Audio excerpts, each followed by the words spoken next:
Ecobici HSBC. Más de 100 millones de kilómetros recorridos, conectando a la Ciudad de México. Presenta lo que hay que saber. Expansión Daily. TEMEC conecta a las fábricas de Estados Unidos con 64% de las exportaciones mexicanas. La apuesta de Pemex para revivir petroquímicos entre escasez de gas y décadas de rezago y el reto de seguridad del Mundial 2026 está fuera de los estadios. Es martes 9 de junio. Yo soy Mónica Alfaro y esto es Expansión Daily. Expansión Daily. Toda la información en voz de los editores de Expansión. Expansión Daily. Lo que hay que saber. Te doy la bienvenida a este episodio de Expansión Daily. Suscríbete y compártelo para que más gente esté muy bien informada. Hoy está conmigo Diana Gante, reportera de empresas en Expansión. Diana, dime una cosa, ¿te atreverías a usar la inteligencia artificial para decidir tus inversiones? Híjole, Mon, es una pregunta bien compleja para una persona que nada más usa la inteligencia artificial para preguntarle entre si compra un artículo u otro. Entonces, yo creo que si la aprendo a usar, en una de esas sí, pero tengo que pasar esa barrera. Pues mira, te voy a decir cómo pasarla. El episodio de esta semana de Cuéntame de Economía se trata de cómo la inteligencia artificial está cambiando la forma en que nos asesoramos para ahorrar, invertir, hasta para elegir créditos, las ventajas de que tu asesor financiero sea una inteligencia artificial, pero sobre todo, Diana, justo para que no te dé temorcillo, hablamos de cuáles son los riesgos y cómo evitarlos. Así que tanto a ti como a todos los podescuchas les dejo la liga en la descripción de este daily para que lo escuchen después de este episodio. Y bueno, vamos a entrar de lleno con información de uno de los grandes temas de este año, que es el TEMEC, porque de acuerdo a esta nota de nuestra colega Pati Tapia, el TEMEC está conectando a las fábricas de Estados Unidos con 64% de las exportaciones mexicanas. Fíjate, Moni, que dentro de este 64% que mencionas, vamos a explicar qué significa. Bueno, Estados Unidos compra desde México ciertos materiales industriales, partes o componentes o maquinaria y equipo que terminan sus procesos de manufactura dentro del territorio estadounidense. Básicamente es que muchos de los productos, digamos, en una primera etapa salen de Estados Unidos, cruzan a México, ahí se les hacen estos procesos industrializados, especializados y regresan a Estados Unidos ya como un producto terminado para abastecer clientes ya sea locales en ese mercado gringo o en todo el continente. Entonces, bueno, ahí les iremos explicando qué tiene que ver esta relación México-Estados Unidos. Sí, ¿y qué significa este dato? Que es que casi 2 de cada 3 dólares que Estados Unidos gasta en compras mexicanas llegan primero a las fábricas, no directamente a los consumidores, y ayudan a explicar por qué México se ha convertido en este socio pues muy difícil de reemplazar para Estados Unidos. Explica por qué esta relación entre ambos es tan particular, por no llamarle relación tóxica, pero es tan particular. Y aquí entra el otro elemento, el otro participante, que es China, que ocupó una posición dominante dentro de las cadenas de suministro estadounidenses, pero esa dinámica ha estado cambiando de manera muy acelerada y hace poco, por ejemplo, acá algunos datos, entre 2018 y 2025, las importaciones estadounidenses procedentes de México crecieron 55%, mientras las compras a China cayeron 43%. Justo el valor de estos insumos manufactureros que tiene Estados Unidos y que recibe desde América del Norte supera por 3 veces más a lo que proviene de China. Justo esta transformación pues responde a las tensiones comerciales que ya hemos platicado por acá entre el gobierno de Estados Unidos, prácticamente Donald Trump, y el gobierno chino, y estas interrupciones logísticas que se dieron posteriores a la pandemia, la necesidad de cadenas de suministro más resilientes que impulsaron numerosas empresas a acelerar producción y proveedores. Recordemos que post pandemia, cuando se empezaron a reactivar las actividades económicas, hubo la famosísima o tan llamada escasez de los chips, porque bueno, provenían solamente del mercado chino. Entonces los países tuvieron que buscar una diversidad de cadenas de suministro y eso pues sigue manteniendo a México como un socio comercial prioritario para Estados Unidos. Y otra cosa que es importante para Trump, digo, para todo Estados Unidos, pero especialmente para Trump, es una ventaja que tenemos frente a China que es difícil de replicar, que es que los bienes producidos en nuestro país para exportación estadounidense comúnmente incorporan alrededor del 40% del contenido estadounidense y otro 25% de esos insumos canadienses. Mientras que si lo comparas con importaciones que vienen de China, pues apenas estamos hablando de un 4% de componentes estadounidenses. Esto significa que cuando Estados Unidos compra manufacturas mexicanas, también está generando actividad económica, empleo y demanda para proveedores instalados dentro de su territorio, que sabemos que eso es muy importante para Trump. Y bueno, lo que hay detrás de esto es el TEMEC, no viene de a gratis, porque el TEMEC da reglas comunes, facilita el movimiento de estas mercancías, protege las inversiones, o sea, lo que da es certidumbre para proyectos industriales a largo plazo. Así es, además dentro de esta relación entre Estados Unidos, Asia y México hay muchas variantes. Por ejemplo, entre 2016 y 2025 las compras mexicanas a China aumentaron un 92%, mientras que las provenientes de otros destinos como Vietnam crecieron 457%, al pasar de $4,000 millones a $22,400 millones. Es decir, esta tendencia cobró fuerza a partir de la guerra comercial que Estados Unidos lanzó contra la cadena de suministro de China, y en ese momento México elevó sus exportaciones hacia Estados Unidos, pero también de este lado del territorio mexicano se incrementó la entrada de insumos asiáticos para abastecer pues justamente estas cadenas manufactureras que México empezó a elevar. Sí, y la integración de esta región también atrae inversiones, ¿no? Hablamos de que las empresas estadounidenses mantienen más de $63,000 millones en inversión directa en el sector manufacturero mexicano. Esta cifra es más de una tercera parte de toda la inversión extranjera directa acumulada en nuestro país, una proporción superior a la que se observa en países competidores como el otro participante aquí, China. Entonces, bueno, Estados Unidos sabemos que se ha consolidado como el principal destino para la inversión proveniente de México y Canadá desde la entrada en vigor de este tratado del TEMEC. Es cierto que la inversión de capital dentro de América del Norte ha aumentado 134%, llegando a $219,000 millones, gracias a la certidumbre que ofrece este acuerdo para las inversiones transfronterizas, gracias también a la protección de la propiedad intelectual y a la cooperación regulatoria entre esos tres socios. O sea, todo lo que está de fondo aquí es las ventajas del TEMEC. ¿No crees que te lo estoy vendiendo, Diana? Yo sé que tú estás convencida de que habremos de seguir con el TEMEC. Oye, y hablando de negociaciones con Estados Unidos, la guerra contra los cárteles del presidente Trump tiene efectos diferenciados, por supuesto, en territorio estadounidense que en territorio mexicano. Puede redituar allá en votos rumbo a las elecciones estadounidenses en noviembre, y para nosotros es una mucha mayor presión para la presidenta Sheinbaum frente a esta constante amenaza de intervención en un territorio mexicano para que aceleremos los resultados en seguridad y en migración. Justo como lo comentabas, Moni, esta guerra contra el narcotráfico que se ha focalizado en los dos países, pero de diferentes aristas y desde diferentes puntos de opinión, se ha convertido como lo que llamamos aquí en un arma de doble filo. Uh-huh. Para el gobierno de Estados Unidos, como dices, es para Trump una bandera que le permita capturar votos justo en momentos en donde sus niveles de aprobación no están siendo los mejores, pero del lado de México nos genera una presión gigante.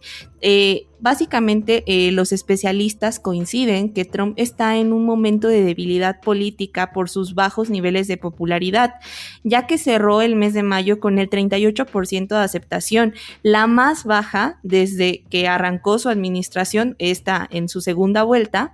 De hecho, estos especialistas agregaron que existe la posibilidad de que Donald Trump pierda la Cámara de Representantes, el Senado o incluso ambos, y el resultado puede hacer que se endurezcan las amenazas hacia México en relación con el combate al crimen organizado. Y de este lado de México, pues bueno, de cara a años electorales que se nos avecinan, implica una presión para el gobierno que encabeza la presidenta Claudia Sheinbaum sobre cómo ha sido el manejo de esta guerra contra el narco. Sí, o sea, Trump y Sheinbaum llevan 18 meses de una relación muy complicada, estos en donde ya coincidieron ambos en administración, y algunas de los efectos que han tenido las medidas de Trump, por ejemplo, es que hubo un descenso del 97% de diciembre del 2023 a mayo del 2026, hubo un descenso en el flujo migratorio. Se detuvieron a más de 54,000 presuntos delincuentes por delitos de alto impacto y se redujo un 54% de la llegada de fentanilo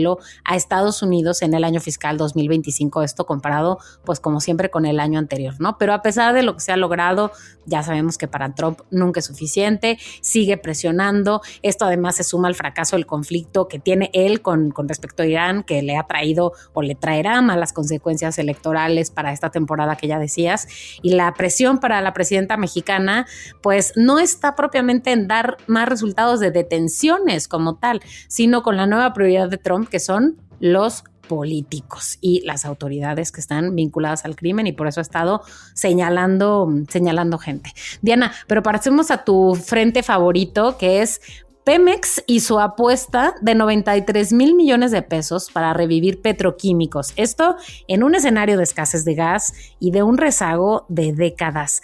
¿Qué es el plan de reactivación de la industria petroquímica y fertilizantes? Bueno, Mon, fíjate que este plan que presentó el gobierno el viernes, pues tiene básicamente la encomienda de incrementar la producción de petroquímicos, como ya bien comentabas, y con ello la de los fertilizantes. Y ustedes dirán, ¿qué tiene que ver la producción de petroquímicos con los fertilizantes que utilizamos en el campo? Bueno, pues tiene que ver todo.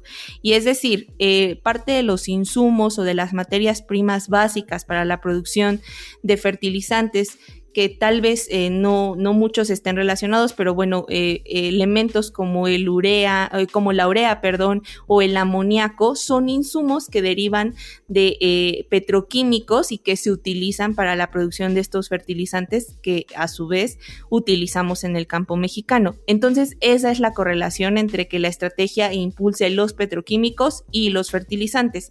Básicamente, lo que el gobierno federal quiere es rehabilitar los complejos petroquímicos que ya existen en México y que, como bien comentabas, por años han sido rezagados, porque no se les ha dado inversión, porque también no existía la materia prima suficiente para pues ponerlos a trabajar, y se contemplan ahí 2 nuevas plantas que ayuden justamente con el tema de producción de fertilizantes. Todo esto con la intención de alcanzar una producción anual de 849,000 toneladas de petroquímicos y 4 millones de toneladas de fertilizantes. Ahora, el reto es que la distancia entre las metas y la realidad operativa, tú dices en esta nota, pues sigue siendo muy amplia, porque la producción petrolera nacional está alrededor de los 1.6 millones de barriles diarios, y es una caída que reduce la disponibilidad de estas materias primas y limita la capacidad del suministro para la industria petroquímica, ¿correcto? Sí, justo. Estos petroquímicos, para ser muy específicos y que se entienda qué tiene que ver el gas natural aquí, esos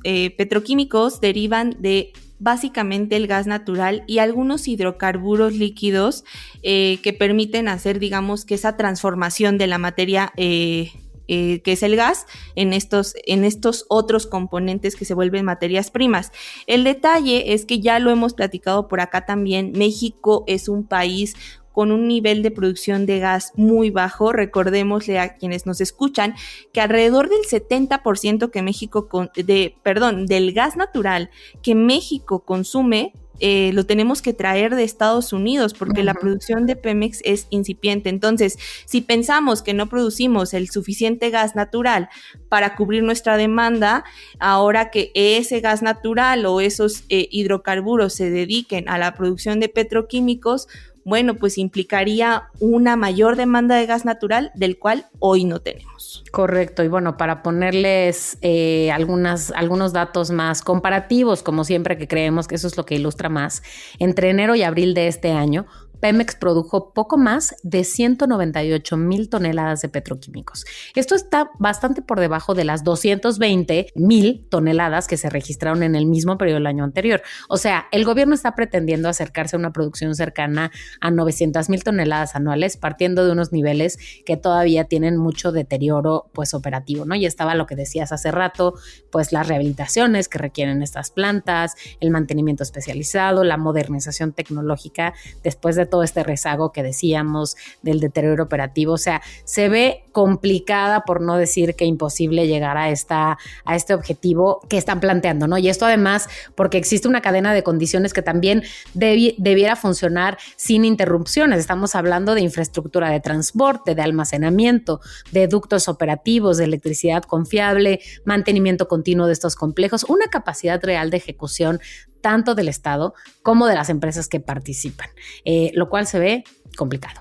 Y bueno, hablemos de otro reto enorme que tiene México para este Mundial 2026, y no estamos hablando de estadios, que también, ni de aeropuertos, que también, sino de todo lo que pasa fuera de estos lugares, de los estadios, porque tenemos una realidad marcada por la violencia, con un promedio de 52 homicidios dolosos cada día. Justamente hay que ver ¿qué opinión quiere tener quienes nos escuchan? Si está la opción de ver el vaso medio lleno y es un país en el que la presidenta presume que se han reducido en un 49% los asesinatos respecto al último mes de la administración del expresidente López Obrador, cuando el país tenía un promedio de 86.9 homicidios dolosos, pero aún con esta disminución que presume la actual administración, pues bueno, sigue habiendo homicidios en México y el país acumula cerca de 20,000 muertes violentas al año, una cifra que contrasta con la imagen de seguridad y de celebración que este gobierno busca dar, y en especial ahorita que se acerca la justa mundialista. Sí, a ver, ya estamos a punto de empezar y tenemos unas cifras elevadas de criminalidad. Estos son datos preliminares de la Secretaría de Seguridad y Protección Ciudadana. Entre el 1 y el 5 de junio se reportaron 214 homicidios dolosos en el país. Esto es equivalente a 42 asesinatos por día. Además, hay otros indicadores de violencia que muestran una tendencia de extorsión que aumentó, y esto refleja que la reducción de los asesinatos no se ha traducido propiamente en una mejora general de la seguridad, porque diariamente se reportan 461 víctimas de delitos de alto impacto, que incluye secuestro, extorsión, violencia sexual y distintos tipos de robo con violencia. Así es, y dentro de estas cifras, pues bueno, también están las víctimas de feminicidio, que lamentablemente pues suceden diariamente, alrededor de 26 personas lesionadas por disparo de arma de fuego. Básicamente diario hay crímenes de diferentes tipos, pero de alto impacto que vivimos en el país.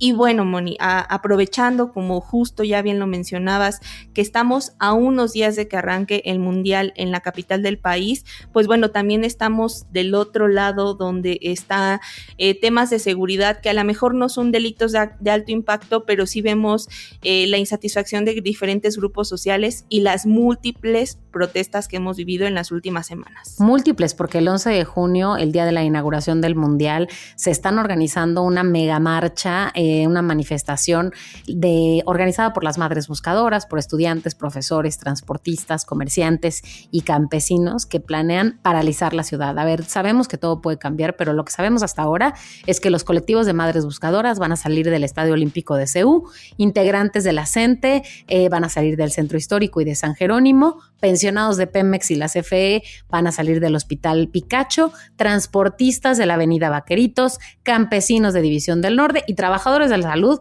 del Parque Cantera. O sea, los maestros de la CENTE ya dijeron que su intención es llegar a las inmediaciones del Estadio Ciudad de México, donde pues se van a enfrentar las elecciones, y su idea es impedir la llegada. O sea, el jueves va a ser un día complicadísimo en la Ciudad de México. Si aún están pensando en salir, para cualquier cosa que no sea de vida o muerte, reconsidérenlo. Y con todo este contexto está la otra cara del torneo, que es el propio fútbol, el deporte y lo que hay alrededor del juego.